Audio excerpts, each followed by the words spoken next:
in our adventures with the craft group, we moved up step by step from Archer in the Park with the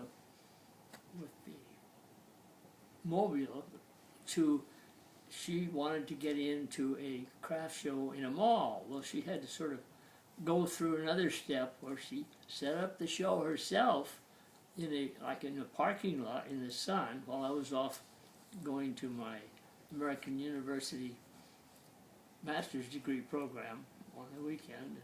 So I didn't have a chance to help her do that. But she apparently was seen by another promoter and we got a spot in a mall.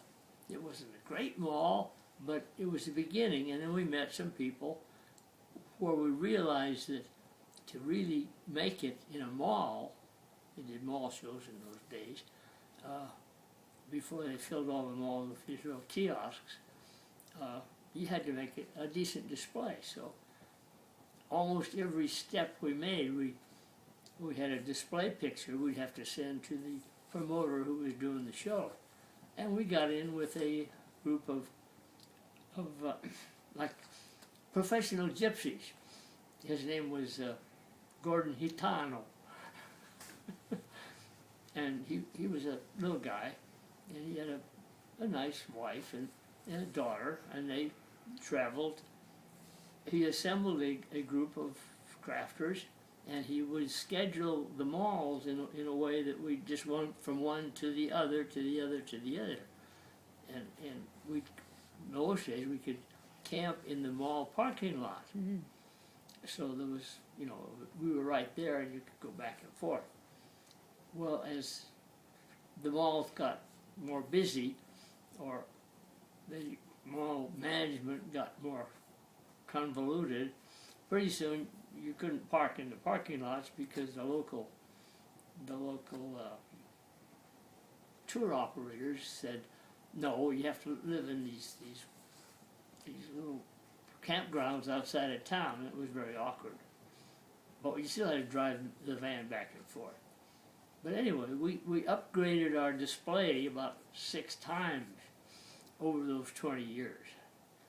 And pretty soon we had a display that was 20 feet long and 10 feet deep, with 8 little trucks that we hauled in that held our stock, and it would take us 3 hours to set up and 3 hours to take down.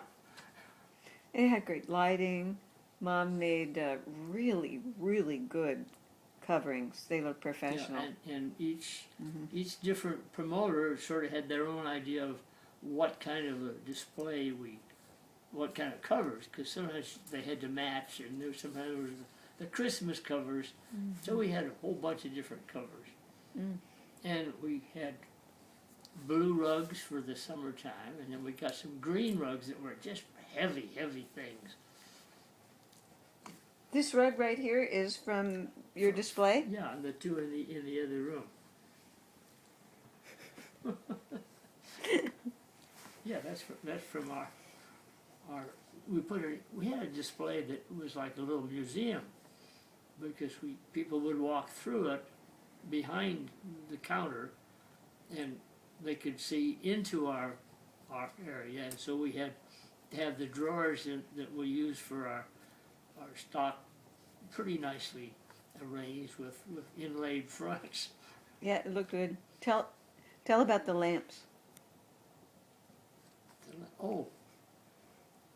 When Mom was always like super excited when you sold lamps. Oh yeah, well, some of the lamps we sold for $450. The earlier ones were a little smaller and didn't have 2 lamps in them. We had a lamp with we had a lamp with a little tiny light in it with a small shell, and then a bigger light with a big urchin shell that would light up. And in the background would be some coral and a few other shells like on a little beach.